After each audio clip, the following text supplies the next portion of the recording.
नमस्ते फ्रेंड्स, स्वागत है आपका अपने यूट्यूब चैनल पर। और आज मैं आपके लिए लेके आया हूँ एक बिल्कुल ही हॉट टॉपिक जो आज राजनीतिक गलियारों में अपनी जगह बनाए हुए है कि मतदान की उम्र 16 वर्ष कर दी गई या करने की कोशिश जारी है। ऐसा इसलिए क्योंकि जैसे ऑस्ट्रिया देश है, इसके अंदर मतदान की आयु 16 वर्ष है। साथ ही साथ में ब्राज़ील में भी 16 और 17 वर्ष के लोग मतदान कर सकते हैं। अर्जेंटीना में 16 वर्ष की आयु के लोग मतदान कर सकते हैं। क्यूबा में 16 वर्ष की आयु के लोग मतदान कर सकते हैं। यानी ऐसा ही है, अनेक देशों में ऐसी व्यवस्था की गई है। तो अब ये राजनीतिक गलियारों में चर्चा है हमारे यहाँ भी कि इसको भारत में लागू क्यों नहीं किया जा सकता। हमें इसे भारत में भी लागू करना चाहिए। इस कोशिश की ओर चर्चा चली हुई है और इसके लिए पहले भी हमारे यहाँ प्रयास किए गए हैं। जैसे अब हम देखें वर्तमान में भारत में मतदान की न्यूनतम आयु 18 वर्ष है, जो कि भारत के संविधान के अनुच्छेद 326 के अंतर्गत तय की गई है।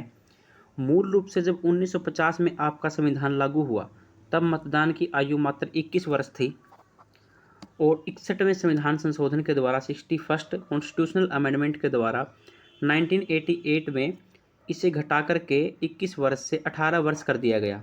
यानी कि अगर हमें अब भी 16 वर्ष करनी है तो हमें क्या करना पड़ेगा, संविधान में संशोधन करना पड़ेगा। संशोधन 1989 से लागू हुआ।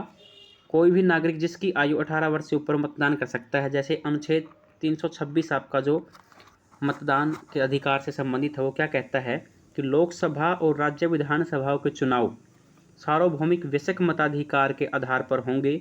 प्रत्येक भारतीय नागरिक जिसकी आयु 18 वर्ष या उससे अधिक है उसे मतदान करने का अधिकार है, बशर्ते वह मानसिक रूप से अस्वस्थ ना हो, भ्रष्ट आचरण उसका ना हो या अन्य योग्यता के कारण से निरस्त न किया गया। यानी कि आपको स्पष्ट समझ आ रहा है कि कुछ किसी ग्राउंड्स पे आपको ही रोका भी जा सकता है। अब देखते हैं क्या बातें हैं जिनके कारण हम इस बात को मैं मुद्दा बना के लेके आया हूँ कि 16 वर्ष की आयु के बच्चों को अधिकार मिलना चाहिए वोटिंग का। जैसे युवा अधिक जागरूक हो रहे हैं।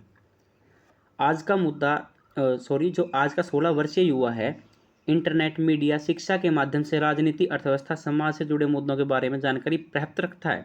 यानी कि उसके पास खूब सारी जानकारी है। अगर उसे डिसीजन लेने की पावर हो तो वो अच्छा डिसीजन लेगा। वे पर्यावरण, शिक्षा सुधार, लैंगिक समानता, तकनीकी जैसे मुद्दों पर भी अपनी खुलकर राय रखते हैं। ऐसे में उन्हें मिलना चाहिए। पहला तर्क ये है। दूसरा, लोकतंत्र में समावेशिता, इंक्लूसिवनेस होगी आपके लोकतंत्र में। लोकतंत्र का मूल आधार है हर नागरिक की आवाज़ सुनी जाए। 16 से 18 वर्ष के युवा भी समाज, परिवार का सक्रिय हिस्सा है। उनकी राय में भी नीति निर्धारण होना चाहिए या उन्हें भी नीति निर्धारण की राय में रखा जाए। और जनसंख्या का एक बड़ा हिस्सा भारत में 16 से 18 वर्ष की जो आयु है उसमें लगभग आपकी मान के चलिए 20% पॉपुलेशन तो होगी ही।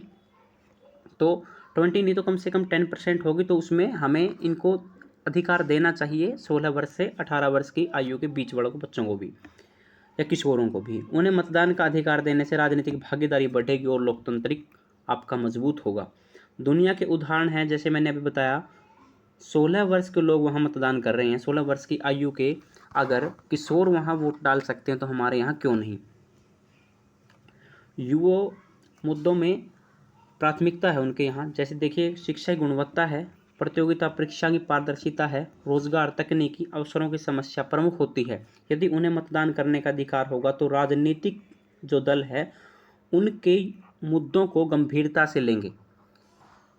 वे अपने मुद्दे स्वयं उठा पाएंगे क्योंकि वो इस देश के फिर नागरिक होंगे। जिम्मेदारी की भावना उनके अंदर होगी, सेंस ऑफ रिस्पॉन्सिबिलिटी उनके अंदर होगा। 16 वर्ष की आयु में अगर वो मतलब गाड़ी चलाने रखते हैं, 17 से 18 वर्ष की आयु में प्रतियोगिता परीक्षाओं में कैरियर की तैयारी करने की अनुमति उन्हें दे रखी है, तो मतदान करने की जिम्मेदारी भी उन पर डाली जा सकती है। अब देखते हैं इसके विपक्ष में तर्क क्या है। परिपक्वता की कमी। वो कह रहे हैं कि जो इसके विपक्ष में हैं कि 16 वर्ष की अधिकांश आयु वाले जो युवा है वो भावनात्मक और मानसिक रूप से परिपक्व नहीं होते, इसलिए ऐसा करना थोड़ा सा खतरनाक हो सकता है क्योंकि वो फेक न्यूज़ वगैरह के जल्दी प्रभाव में आ जाते हैं। इससे भारत के लोकतंत्र को चोट पहुंच सकती है। राजनीतिक अनुभव का अभाव। राजनीति, संविधान, नीति निर्माण जैसे विषयों की गहरी समझ अक्सर कॉलेज या उससे आगे की उम्र में आती है। 16 वर्ष के छात्र स्कूल के सत्र पर होते हैं। जटिल राजनीतिक, आर्थिक मुद्दों पर निर्णय लेने की क्षमता उनकी कम मानी जाती है। पारिवारिक समूह का प्रभाव, इस आयु वर्ग के अधिकांश युवा अपने माता पिता, दोस्त, सोशल मीडिया की राय से प्रभावित होकर मतदान कर सकते हैं, जिससे मतदान का जो परिणाम होगा वो परिवर्तित हो सकता है। शिक्षा प्रणाली की चुनौतियां, भारत में अभी भी स्कूली शिक्षा के स्तर पर नागरिक, राजनीति, संविधान की पढ़ाई कमज़ोर है। अगर ऐसी व्यवस्था है तो उनको राजनीतिक मुद्दों के बारे में जानने को नहीं मिलेगा, तो वो कैसे डिसीजन ले पाएंगे। 16 वर्ष के छात्रों को मतदान का अधिकार देना लोकतंत्र की गुणवत्ता को कम कर सकता है। प्रशासनिक जटिलता आ सकती है इससे, क्योंकि मतदाता सूची, चुनाव आयोग की तैयारी करना, मतदान केंद्रों पर दबाव बढ़ जाएगा। लोक लुभावन राजनीति का खतरा, जैसे राजनीतिक दल युवाओं को आकर्षित करने के लिए अवास्तविक वादे जो सच नहीं हो सकते, मुफ्त मोबाइल, गैजेट्स आदि का लोभ लालच दे सकते हैं। इससे नीतिगत गंभीरता घट सकती है। अन्य जिम्मेदारियों में असमानता हो सकती है, जैसे या अन्य कानूनों से इस व्यवस्था का टकराव हो सकता है। जैसे 18 वर्ष से कम आयु के व्यक्ति कानूनी रूप से नाबालिग हैं, वह ना तो शादी कर सकते हैं, न ही कोई कॉन्ट्रैक्ट या करार कर सकते हैं। यदि 16 वर्ष की आयु में वोट डालने का अधिकार दिया गया तो कानूनी व्यवस्था के आपस में इनकंसिस्टेंट होगा या असंगत होगा। अब देखते हैं भारत में मतदान आयु के 16 वर्ष करने पर संतुलित दृष्टिकोण क्या हो सकता है। जैसे नागरिक शिक्षा को मजबूत किया जाए, सबसे पहले उन्हें सिविक्स, संविधान, लोकतंत्र की व्यवहारिक शिक्षा देके उनको इस लायक बनाया जाए कि वो वोट डालने के लायक हो। चरणबद्ध प्रयोग, जैसे पहले आप कर सकते हो आपके यहाँ पंचायत में, फिर आप राज्य स्तर के चुनाव में, फिर आप उनको लोकसभा वगैरह के मतदान में आप उनको भागीदार लेने के लिए कह सकते हो। एक चरणबद्ध प्रक्रिया में उनकी परिपक्वता निखरती रहेगी। परामर्श आधारित मतदान यानी गाइडेड वोटिंग, 16 से 18 वर्ष की आयु को विशेष जागरूकता अभियान चलाया जाए ताकि वो समझ पाएँ, फेक न्यूज़ वगैरह से बच पाएँ और खुद को कैसे बचाना इन सबको समझ पाए, तो देश का लोकतंत्र मजबूत हो सकता है। कानूनी संगति, युवा संसद मॉक चुनाव के माध्यम से भी आप ऐसा कर सकते हैं। अब देखते हैं भारत में अगर मतदान की आयु आपको बदलनी पड़ी तो कैसा संविधान संशोधन होगा। अनुच्छेद 326 में आपको इसमें चेंज करना पड़ेगा। इसे बदलने के लिए कॉन्स्टिट्यूशनल अमेंडमेंट बिल आएगा।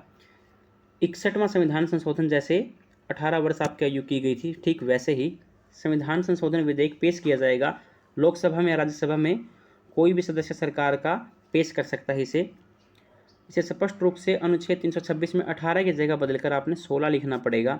संसद में विशेष बहुमत से पारित करना होगा, यानी कि उपस्थित और मतदान करने वाले सदस्य यानी जितने प्रेजेंट है और जितने वोटिंग कर रहे हैं उनका 2/3 आपके पास होना चाहिए अगर संसद में इस प्रस्ताव से पारित होता है। साथ ही साथ में कुल सदस्यों का जो बहुमत है उसका 50% से आपका +1 होना चाहिए, तब जा करके आपका एक कानून पारित होगा। वहाँ से फिर आपको राज्यों की सहमति लेनी पड़ेगी, क्योंकि आप संघीय ढांचे में ये मामला जुड़ा हुआ है।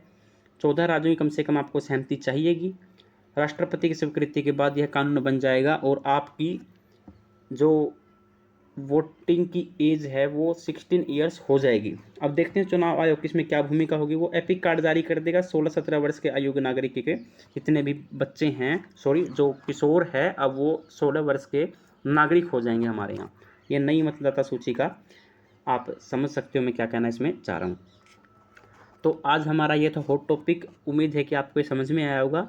आप इसको पॉज कर करके पढ़ भी सकते हैं, आपकी एक अच्छी अंडरस्टैंडिंग डेवलप होगी।